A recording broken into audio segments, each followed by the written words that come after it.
Good morning, good afternoon, good evening, good part of the day, everyone.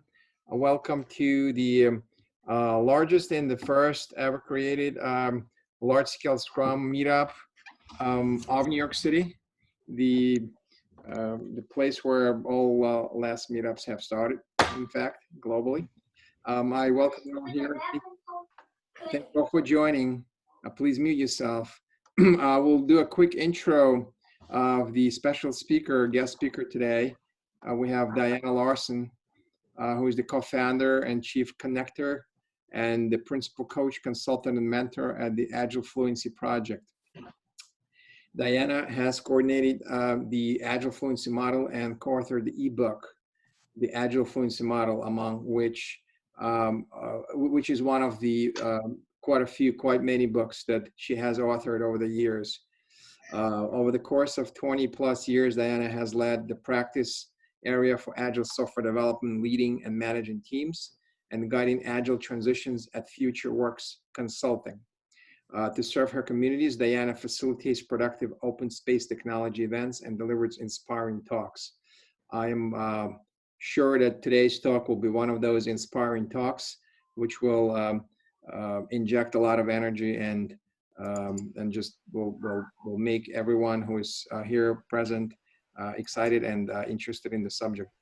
Without any further ado, I'm going to pass the baton over to Diana. Thank you again for joining us.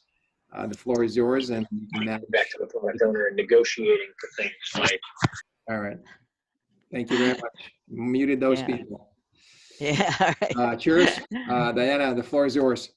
All right. Thank you. Thank you, everybody. Thank you all for coming. And my plan is I'm going to start sharing my screen. And my plan is to just speak for a while. I'm not good at estimating time, but somewhere between 25 and 40 minutes is what my plan is. And then answer questions. So there will be a couple of times along through the slides where I will ask some questions, and I'd like you to, if you have answers to those, please put your answers in chat. And if you think of questions along the way, please also drop those in chat, and then we'll pick those up at the end when we get to the Q&A part of the presentation. I've been using online and remote training tools for quite a long time, and a little bit of remote tools for giving presentations like this. But of course, over the last month or so, that's gotten much more intense, and I've learned so much more, and I'm still learning. And so I hope you will be patient with me if we bump into any issues that I need to learn more about and more from. So what we let's see here. There we go.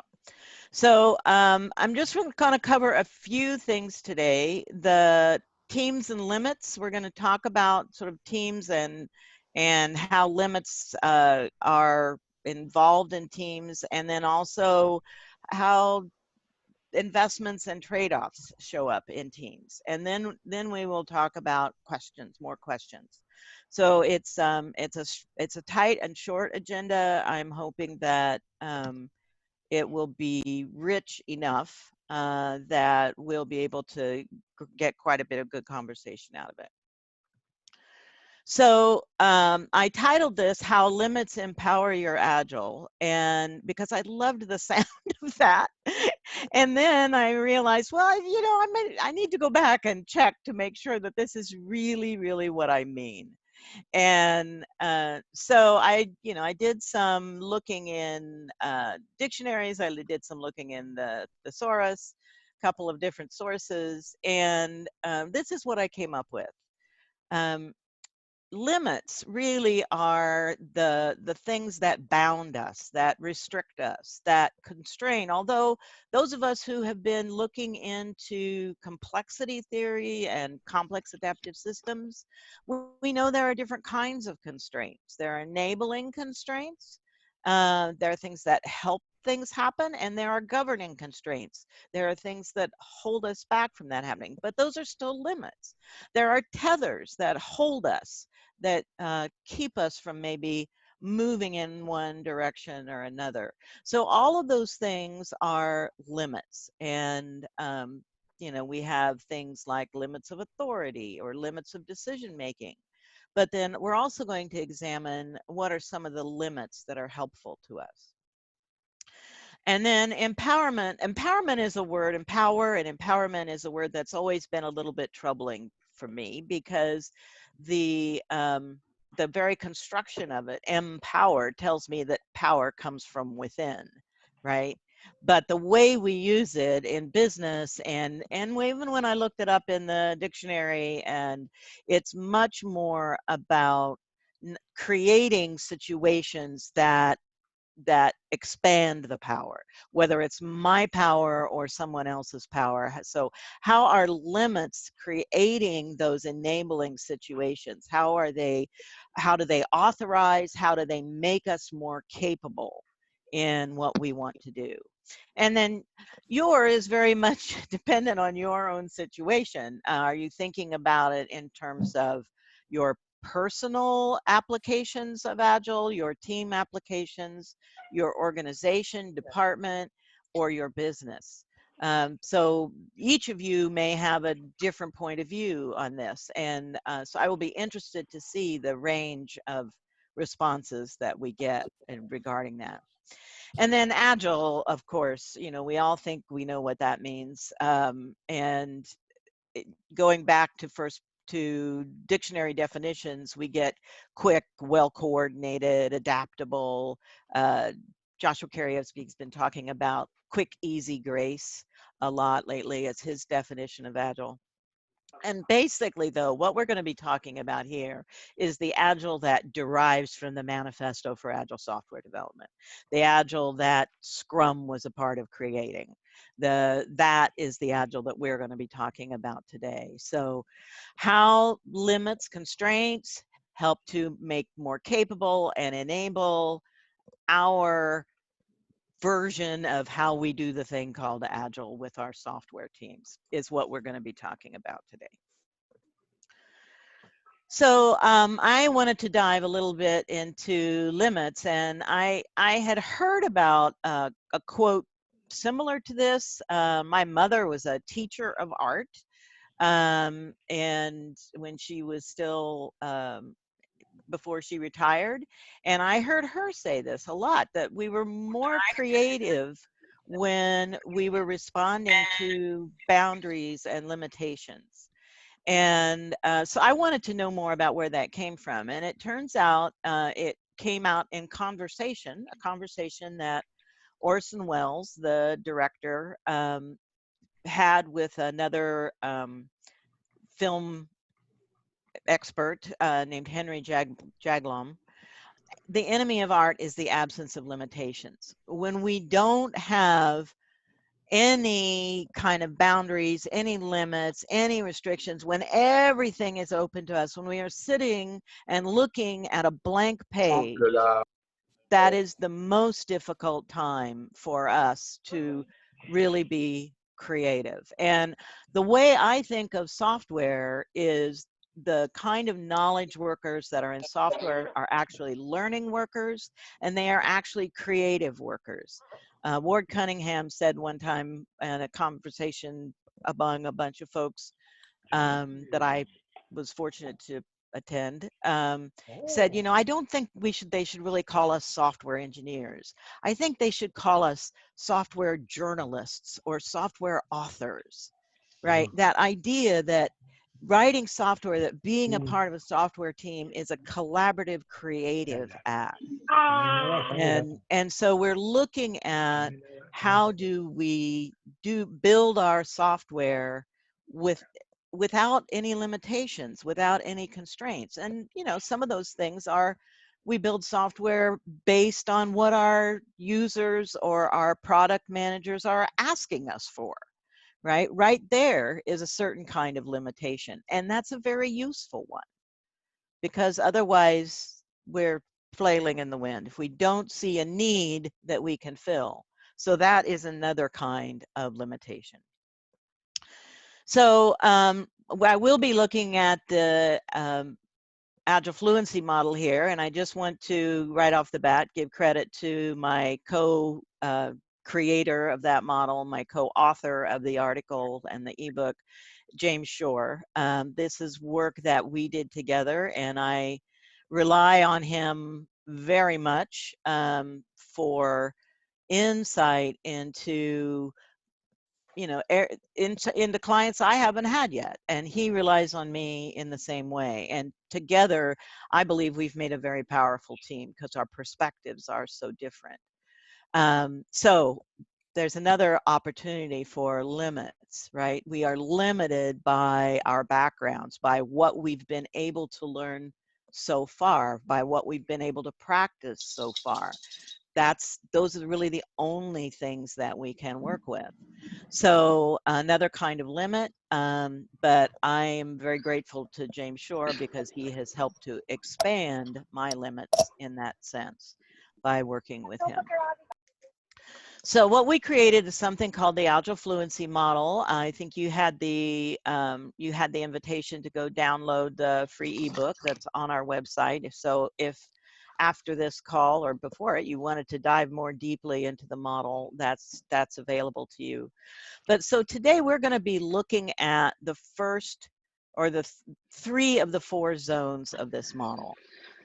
Focusing, delivering, and optimizing, because that's where we see the vast majority of software teams now.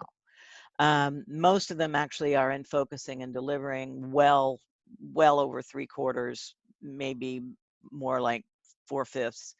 And then a few are optimizing teams, and a very small percentage are strengthening teams. So we're not going to spend a lot of time there. But what I want to talk about a bit is, to begin with, the focusing team, that journey from pre-Agile into focusing, which is a shift in team culture and a shift in perspective on what we're building. So I was working, invited to work with a colleague who had a client that was a large electric utility a few years ago. And that utility was getting ready to bring in smart metering. They wanted the efficiencies and effectiveness that would come from not having meter readers go from house to house, but to be able to pull that information in an automated way. And so they had set up a multi-year project that involved every part of the utility, the distribution system, the customer service, how things got managed, the facilities, equipment, all of those parts were a part of this transition, including the IT department, of course. And so a couple of years into the project, it was moving along, except the IT department that worked in a very waterfall kind of way was well behind all the other parts of the organization. So I'm not going to make this a long story. But what happened was they got a new director of application development. He had come from an organization that had a manufacturing organization that had implemented lean. And so he was very open to new ideas for how to move things along here. They carved out 3 teams out of their very large IT department, or 5 teams out of their very large IT department. They decided they had nothing to lose by creating the experiment of trying Scrum there. And then they implemented Scrum teams. I was a part of that, a whole effort of helping to spin up those 5 teams. And then, like I said, long story short, they ended up delivering ahead of time. And because of that, because that smart metering project went so well, and they just did what really good Scrum teams do, and they delivered ahead by doing those things, they decided to take their entire IT department into the same kind of approach to their work. So in the end, they transitioned into 17 Scrum teams in that organization. So that was one of the first very large scale Scrum implementations that I was a part of. And I brought my background to that, and my colleagues was there, and of course the wisdom that came from that very smart director of application development. But mostly those teams focused on Scrum.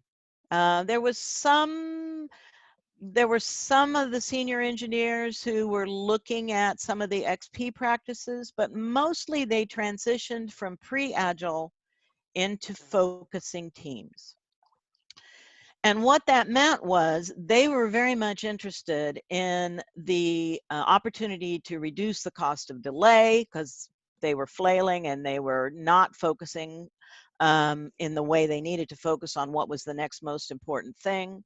They needed to reduce waste because they were not building the right things to begin with, and the move to Scrum and the move to focusing on business value instead of technical components and what was interesting technically, but moving to the focus on business value helped them to start building the right things, and that moved things up. They had much better communication between and among the teams and within the teams. And again, the team began thinking and planning in terms of benefits to the business, the sponsors, the customers, the users, as opposed to thinking in terms of my component versus your component, and so on. And so they made that shift from pre-Agile into focusing.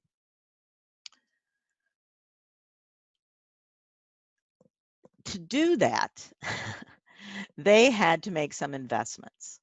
And this is what we see across all the focusing teams that we have studied and we've looked at, is that these investments are incredibly important.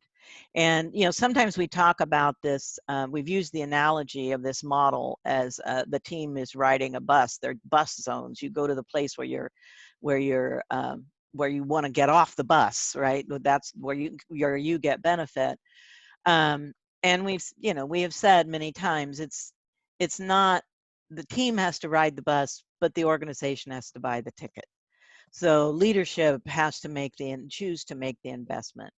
So in this instance, those first 5 teams got up and running actually very quickly in about 3 to 4 months. They were right in the middle of this scale here, this range. The director of application development and his team of managers absolutely stepped up. They became their own Scrum team. We actually wrote a Color IT Journal article about this. They became their own Scrum team, and their backlog was all the impediments that the teams were facing. And they made sure to clear those impediments. So they saw that as their work. Team members were 100% allocated to a team. There was no more splitting people between one team and another, though they did have one team of specialists whose mission it was to make sure that other teams had their attention when they needed it. And so by keeping all the others 100% allocated to their teams, they were able to then use these areas of specialization in the wisest possible way. They kept those teams together through that whole project, and then once they made the big shift into the whole IT department, they kept those teams together. They created shared workplaces. In this instance, they actually created sections of cubes, cubicles on dedicated floors so that team members could sit together. Now, when we think of creating shared workspaces, sometimes we're thinking of shared virtual workspaces. I still prefer physical ones when it's possible to do that. As we all know, now isn't one of those times. So how do we create the best possible shared physical workspaces that are going to be dedicated to those teams? And then, of course, there's a lot of energy went into training the managers on how to manage this kind of system of work, on how to move their attention from their direct reports to thinking about the good of whole teams. Those kinds of things was a part of the challenges that they faced. So those were the investments, and they had to look at how much do we want to invest in each of these things. That smart metering project, that utility, they went pretty much all in, but that's not always possible. So we think about what kinds of limits might be helpful when we're working with focusing teams. Assisto uma palestra em inglês sobre Agile, só para ver se eu consigo aprender alguma coisa de inglês. Ou não, acho que é AGX. So if everyone could mute themselves, it's very distracting for me as a speaker. Eu não sei como estudar passivamente, eu tentei todos os técnicos. Jean, are we being Zoom bombed? No, I just muted Flavia. Okay, thank you. Yep. All right. So, when we think about focusing teams, it's also useful to think about what are the limits that would be helpful to those teams. What kinds of enabling constraints? What kinds of boundaries? So I just talked about creating a boundary, a physical boundary that might be a workspace, or a virtual boundary that might be a workspace that is a limit. Our team works here. We don't work over there or over there. Our team works right here. So that's one kind of helpful limit. Another kind of helpful limit might be the clarity around the mission. This is our work, not that work. And so, as many of you may know, I'm a big fan of chartering teams and help creating those limits. But we also think about things like WIP limits, if we're working in Kanban, or working agreements that clarify. I was just talking to someone the other day who said one of their most useful working agreements has been that they have an agreement that if anyone on the team finds themselves thrashing, or if the whole team is thrashing, because some of them are mob programming, if the whole team has found that they've been thrashing and they work in small increments of time, pomodoros, so 20, 25 minutes, they won't just thrash around trying to figure out what they're going to do next before they decide who they need to ask for help. So they put a limit on the amount of time that they can be unclear about what direction they go. Limits on story sizes. Many teams have, this is another thing that we've done with a lot of teams, is to make sure that so that a team can have some success, we know they'll be able to finish something in their sprint or their time box, that we want stories to be sized as much as possible. All might be an overstatement, but as close as possible, we want stories sized so that at least 5 of them will fit within a sprint at minimum, or epics, so that at least 5 can fit within a sprint, because we want the team to have the opportunity to complete some of that work, and we want that work to be delivered. Ideally, we want all of it delivered, but we can't always predict. And then team member limits, meaning utilization limits. A team member is only on one team at a time, is another kind of limit. So those are the kinds of limits for focusing teams. If you can think of other limits that have been helpful on teams that are maybe just starting out or still who have just decided basic Scrum is all they need, they don't really need to go much further than that, what kinds of limits have helped those teams? You could probably think a lot. If you can think of some, please write them in the chat. I'm going to keep going. See, clarity about our limits helps us to avoid wishful thinking. It helps us to manage our expectations. And doing that helps us to determine what trade-offs do we need to balance expectations and investments. So we can wish for the moon, but we probably aren't going to get there, at least not me personally. And so what can I invest in? What can I do that will get me as close to that as possible? So that was focusing teams. If we move from focusing teams to delivering teams, now we are looking more in the range of getting more of those engineering skills, getting more of that ability to turn on a dime. Focusing teams deliver and we produce, and we know that they produce reliably, but they may not yet be producing on a regular cadence. They may not be able to ship everything that they built yesterday. But delivering teams can do those things. So the business value of delivering is less time spent in test and QA, low or no defects, and so less waste, less cost of deployment. We can release at will because we have DevOps included in the team. That's a part of the cross-functional team in delivering. And better people who have been on really high-functioning delivering teams, they always are looking for a way back. I've interviewed many people, and anytime somebody says, "Oh yes, I was on a team like that," and I ask them, and they say, "I'm either found one that I'm on now, or I'm always looking to recreate that experience because it was such a great work experience being part of that kind of team."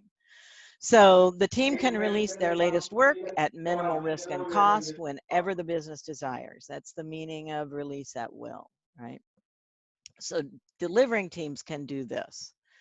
To get to this, in addition to the 2 to 6 months of focusing, we also need to be considering anywhere from 3 more to 24 to 2 years of time, depending on where the team starts with its engineering practices, on how well they're already doing on that.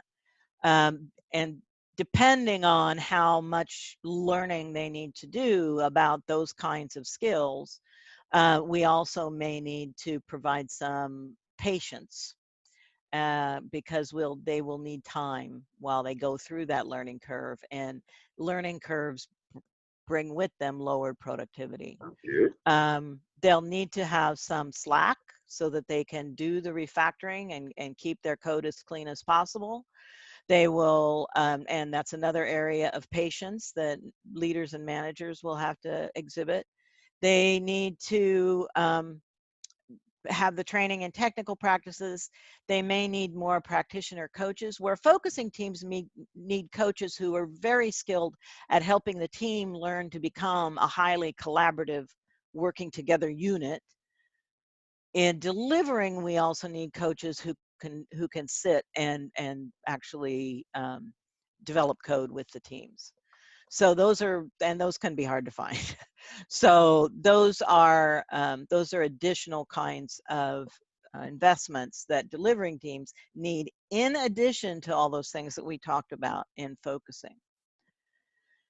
So focusing teams also thrive with limits. In Jim Shore's book, The Art of Agile Development, one example he gives is the coding standards. As a team, create a minimal set of coding standards. Create yourselves a limit of these are the small number of things that we are all going to agree will guide the way we develop our software.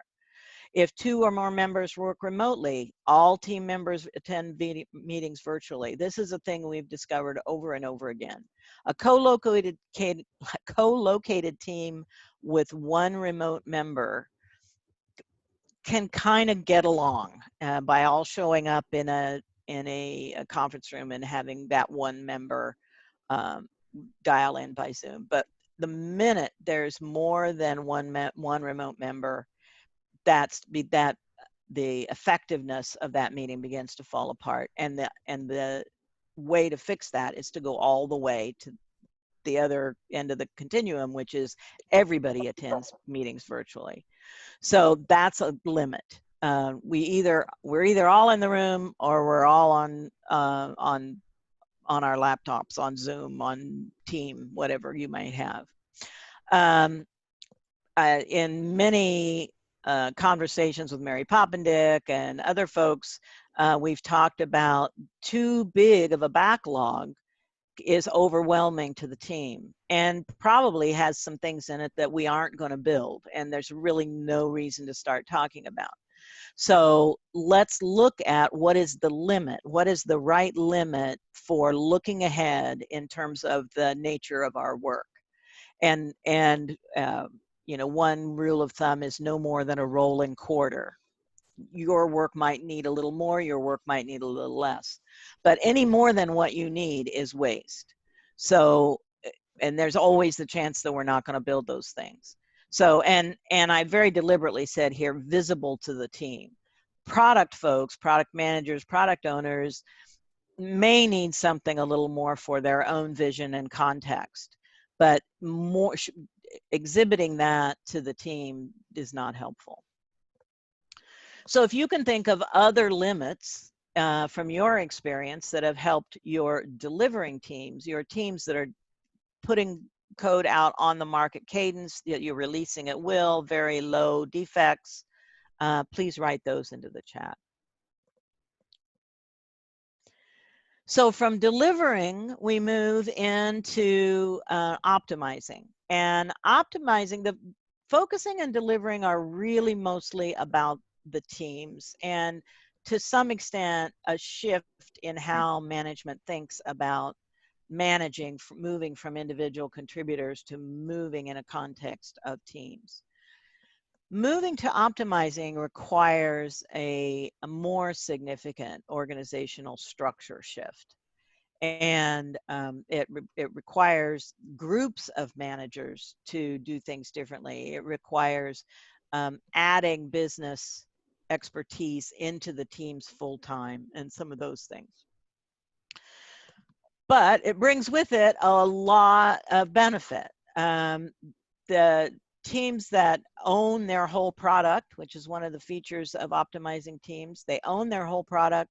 They are improve overall company organization competitiveness. There is very little communication delay because the cross-functional teams in optimizing are truly cross-functional. Everyone is on the team. Every skill set is a member of the team that is needed to put product out the door. Because they learn more about their markets, they align better with market needs. And they can make that connection between what the market wants, what the business needs, and how to align those two together.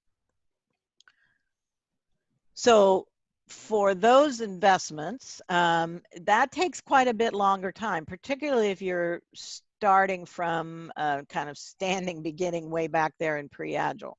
However, if you've got a team that has already created a good trust relationship, we know that this set of teams or this team consistently delivers, and we trust them for that.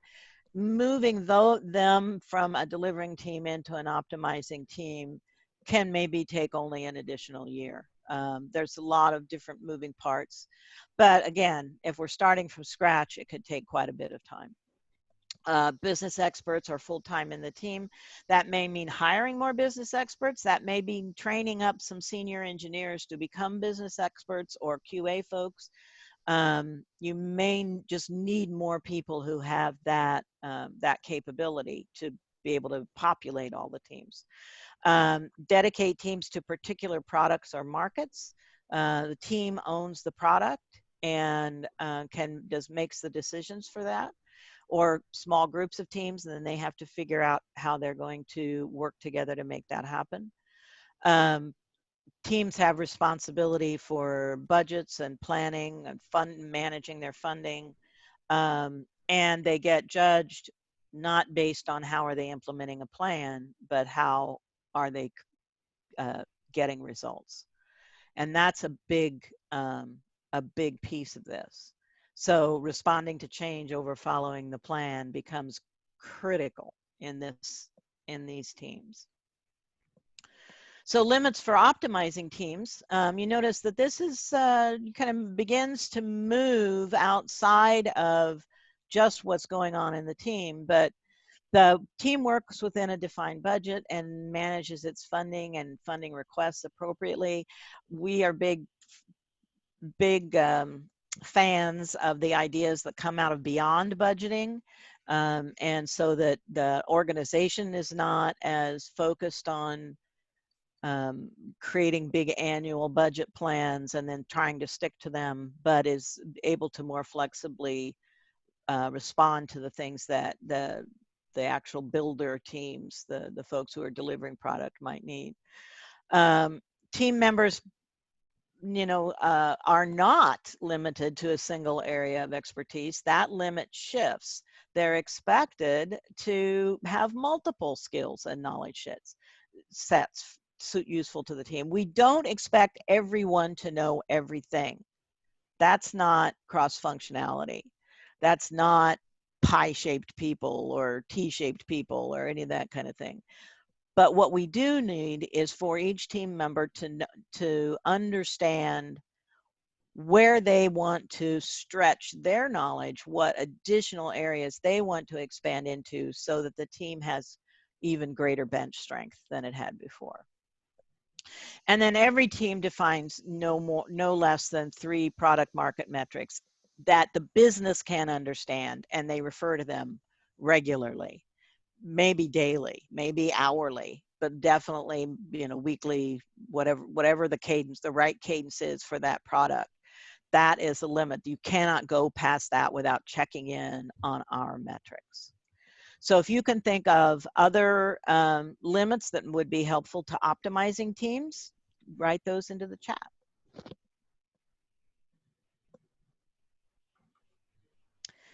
And by the way, so we also represent this. Oh, sorry, Jean, did you have? I was going to say we're going to actually this time around. I'm going to use the transcript of the recording and take those WEPs from people and maybe have them public. That's a good idea to have it in the chat.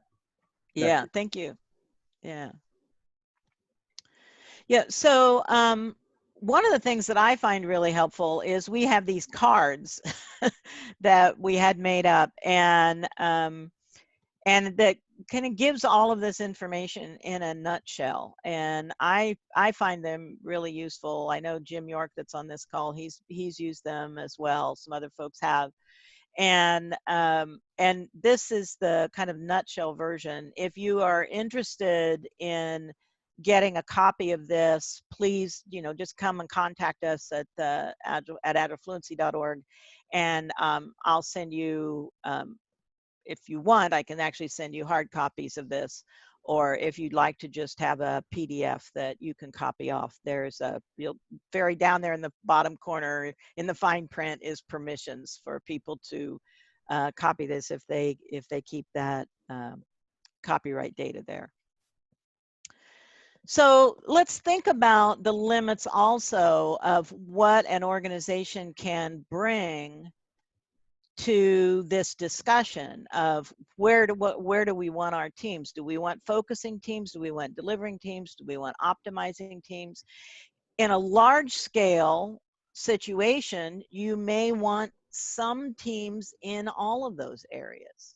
You may have teams that are working primarily on very short-term web projects that are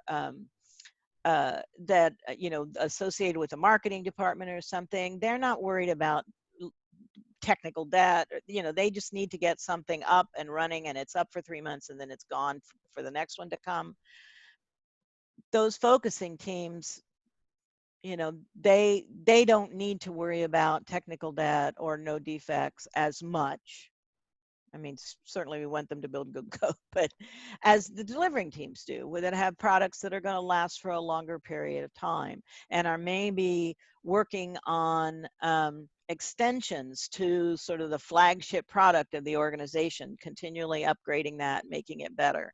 And then there are the R&D teams who might be out there looking at new possible product directions, new markets that you might serve, and so on. And those you might need to be optimizing teams. So given that conversation, it's useful to begin to think about what are the expectations for what an organization can bring to the table. What can they really accomplish, as opposed to, oh, we want, and this happens all the time. I go into organizations, we want everybody to be optimizing teams. It's like, really? Are you ready to change your managerial and organizational behavior that much? Are you willing to invest the years-long effort it's going to take to get your teams there? And so on. So the typical business trade-offs create limits for organizations. It's in the presence of those limits that we have to make trade-offs. Can we really make all the investments that are needed to get the kind of teams that we think we want? And sometimes just reality indicates that the answer to that question is no, not really. We can go this far, but no further.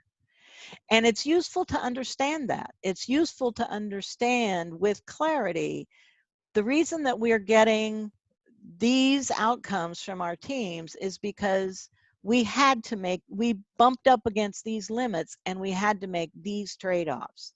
We are getting the best we can given the trade-offs we needed to make. So trade-offs just simply are, we have to give up this for that. I have to give up my comfort with my habitual behavior in order to change a habit, then I can't just go on autopilot. I have to pay attention for a while. I have to create reminders for myself. That's the trade-off. If I want to change my behavior, I can't necessarily keep my comfort. I need to trade off into some things that help me remember. Relying on assumptions for having to check those assumptions and come up with new ones. How much we all, whether we're in business or whether we're individuals, we come up against the trade-off of, I have this much that of funding that I can make choices about. I'm not going to be able to do all the things I want. I can spend up to this amount in this area and up to that amount in that area if I want to have a full life, right? So the same thing goes on in organizations. Also, you will come up in organizations to a different kind of trade-off that that I called balancing factors. That was part of the definition of a trade-off. It was balancing factors that are not attainable at the same time, the trade-off. And that reminded me of a really wonderful book called Polarity Management. And if you've not run into that, it really is about the paradoxical situations that we find ourselves in business and how do we find a path forward through that. And so looking at the possibilities in polarity management often kind of helps us help our clients move through those trade-offs. So, the question is, if you can't do it all, what are you willing to swap? What exchange makes sense to you? What would make that trade-off worthwhile? Maybe it means I need to not start with all my teams, but start with a small number of pilot teams if I'm trying to move into even a Scrum at scale or scale a less adoption. Maybe I want to start that in one area of my organization rather than across the board. And that's the trade-off I need to make initially. I know I want to get across the board eventually, but for now, I may have to start smaller because I just can't afford to do it all at once. So those kinds of trade-offs are very useful to think about. So when you're thinking about trade-offs, you think about your team, yourself, your team, your leadership, your executives, the business, and what the cost-benefit ratio you're able to sustain in your organization. So all of this comes out in our organization through three major documents and then a lot of supporting materials that we've created. They're listed out on one of our web pages. I'm happy to have you, love for you to go and take a look at them and see which ones make the most sense to you. And thank you for inviting me to your meetup. And I would love to hear some of your questions right now. I'm going to stop sharing. And Diane, thank you for this. Just before we open up the floor, we got 13 minutes on the clock, and please mute yourself as soon as you finish. The floor is open, folks. Try to be very succinct and to the point. I have a question. Mm-hmm. Yes, please. My question is in regards to, you said that the first thing is that you have to be able to identify the constraints, right? Some constraints are like hard constraints, let's say, Yeah. like resource constraints. They are easy to figure out, right? And right.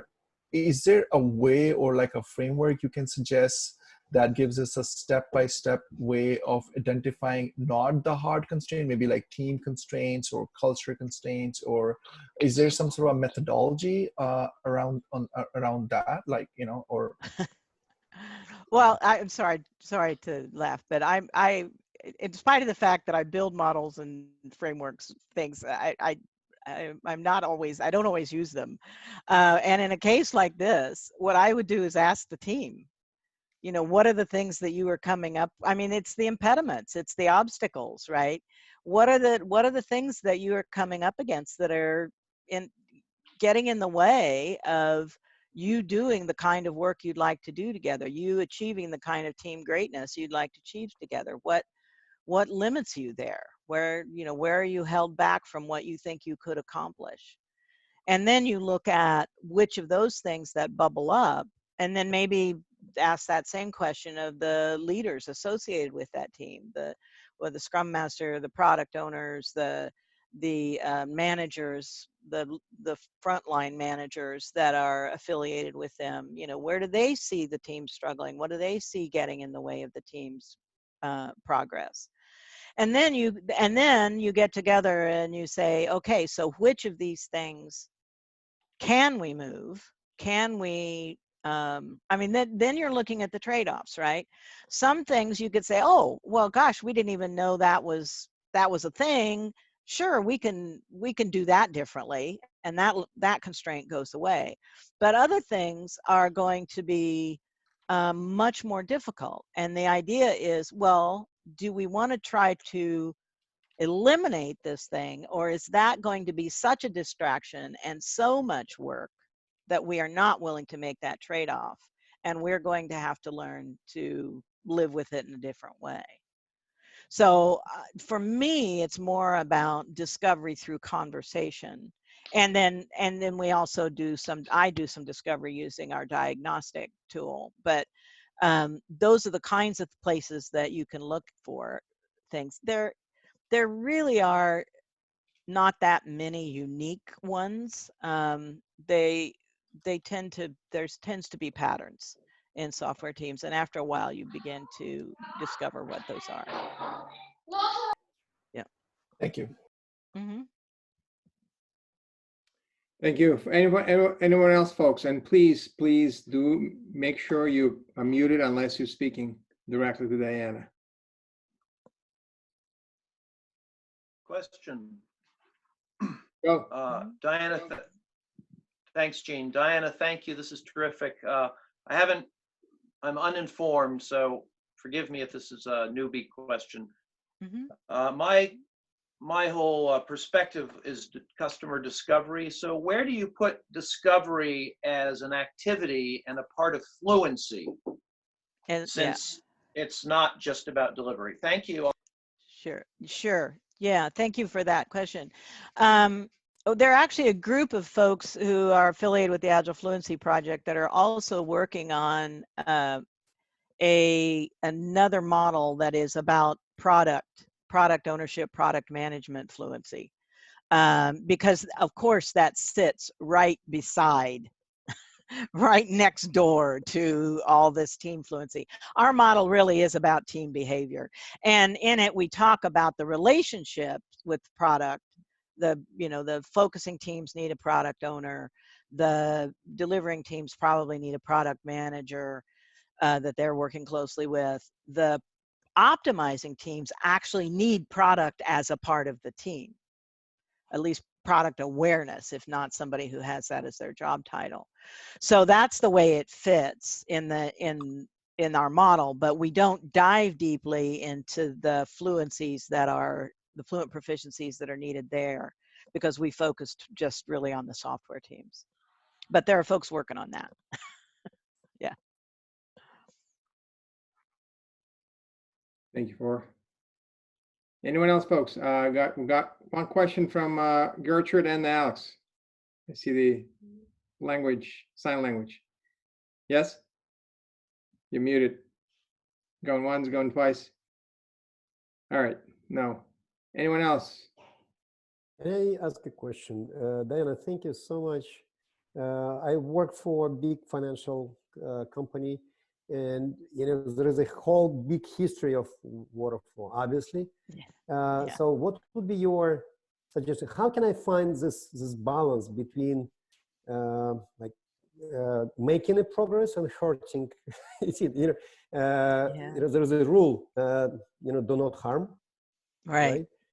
I'm a new coach in the organization. It's my 3rd month only. Yeah. And every day I feel that I have a choice of two, whether not to do anything and be happy with everybody, but then I'm stealing my salary from the company. Yes. Right?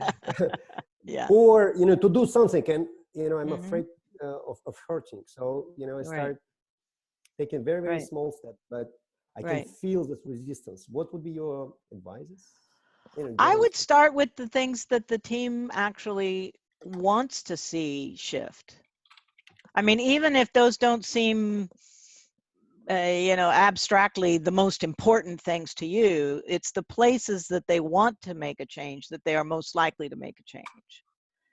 And if you can begin to create comfort with some of those small changes, retrospectives, just to bring in another, retrospectives are a great place to do that, right? And so just saying, we're not going to make any changes, but let's start on a regular basis taking a look at how we're doing our work and just reflect on that. And then if we want to make some small changes, we can. And that, that is an easy place to start. If you're a fan of lean, you can look at the improvement kata. On the Toyota production system, you can look at the improvement kata and say, we're not doing any of this crazy agile stuff. We're doing this lean manufacturing thing that's an improvement kata, and it says we have to do this and this. So you can find ways that to sort of speak the team's language, so to speak. What is it that's important to them, and focus on those things first. And then when they've made progress there, they will begin to trust you more as their coach. And then you can begin to make suggestions. What if we just tried this for 2 weeks? And frame it as an experiment. Frame it as we're just going to try it out and then see how it goes. And we can always go back, right? Nothing is hard and fast, right? So, when I come up against those teams that are very embedded in the way they are doing things, very habituated into the way things are doing things, I try to start small. And I look for, there's always some dissatisfaction there, and I work with that.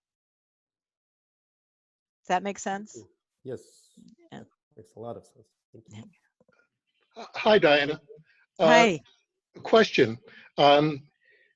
Since we're hopefully going to head into a post-COVID world soon, I'd be interested in what you think would be the most important thing from a fluency perspective teams could do in a world that's probably going to be very resource constrained, at least for the near term. So when you say resource constrained, are you talking about people, or are you talking about other kinds of resources? Well, I was trying to give you some room, but obviously businesses will have a lot less money Yeah. Okay. So available. Yeah. And to just add a little bit more on there, I noticed in the discussion, you had things like teaching people technical practices. Yeah. And from a fluency perspective, knowing a few people who signed that manifesto, they're all Yeah. super programmers. Yeah. So, what would you recommend for team composition, or whatever you think is the most important thing coming out? So I am a big fan. There's a wonderful quote by a woman, Margaret Mead, who was an anthropologist, who says, "Never doubt that a small group of people can change the world. In fact, it's the only thing that ever has."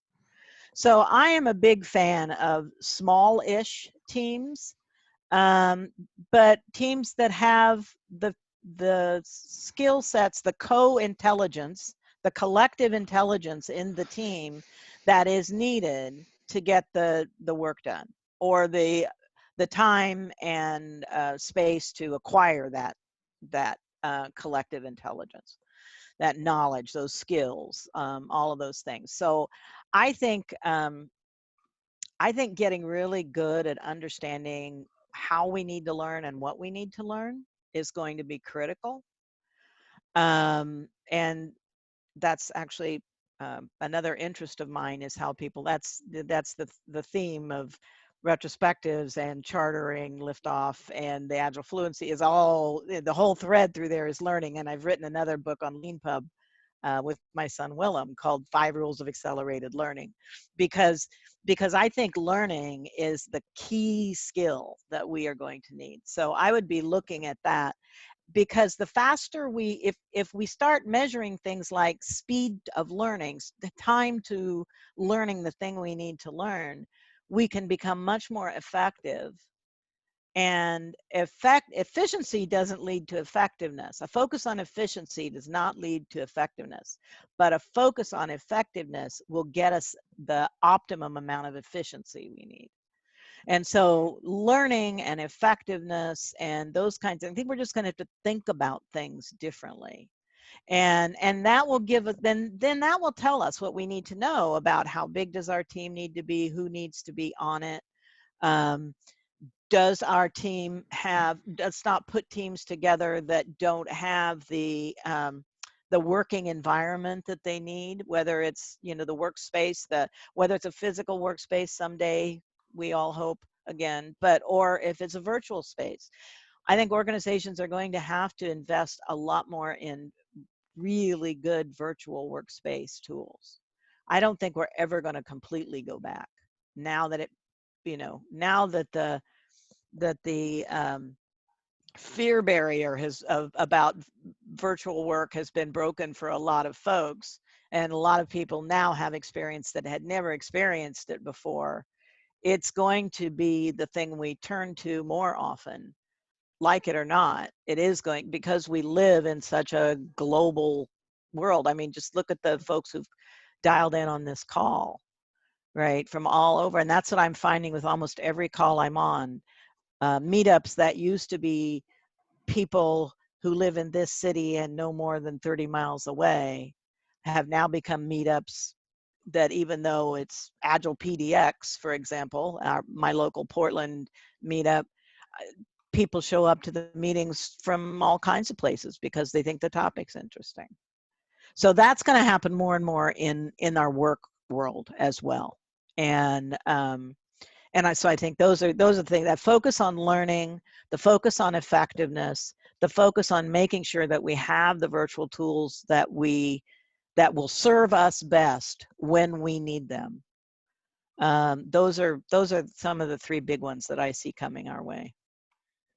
Thank you, Diana. Folks, I don't Sure. think we'll be able to take any more questions. We're at the hour, and we're going to have people dropping now. Before we wrap, first, I would like to say thank you to you, Diana. Thank you very much for joining us. Can I make one offer? Yes, If you can. have questions that didn't get answered, please go to the contact us on our website, agilefluency.org. Put your name in there. There's a place for you to actually write your question. I'll get back in touch with you and answer as many of them as I possibly can. And so I don't want people to leave feeling like they could not get their question answered. Diana, what's even better, so if you don't mind circulating with me, and I will make sure I'll blast it to people that have attended, plus others. Okay. On top of this, if you could share your presentation slides, people have asked. Absolutely. Plus the recording, plus the script we've made, hopefully will be made. I would like to syndicate it, as some firms like to use the word. Yeah. There. No, I'll be happy to send you a PDF of the slides for sure. And whatever assets you have, the link to the Q&A, to additional questions. Sure. So, folks, without any further ado, then, Diana, any closing remarks from you? And I want to thank you for joining us. One thing I would like to selfishly take the advantage of being the host. I will say, although we did not explicitly allude to any less experiments as I was hoping, you covered an immense number of those that are explicitly. I had them all right here. Maybe that's cheesy, but it's clearly very related to what we teach in Scrum and Large Scale Scrum, and definitely very relevant and powerful too. So with that, I guess we're going to wrap. Once again, thank you for being here with us, and to everyone who has attended, who was in attendance, thank you for joining. Hope you enjoyed it and it was useful to you, and we will circulate more stuff to you to learn on your own. Okay, and we'll keep in touch with Diana. Thank you very much, everyone. Cheers. We're going to stop recording by ending this. Thank you, Gene. Cheers. Thanks a lot. Really appreciate your effort. My pleasure. Thank you, Gene. Cheers. Diana, lots of love.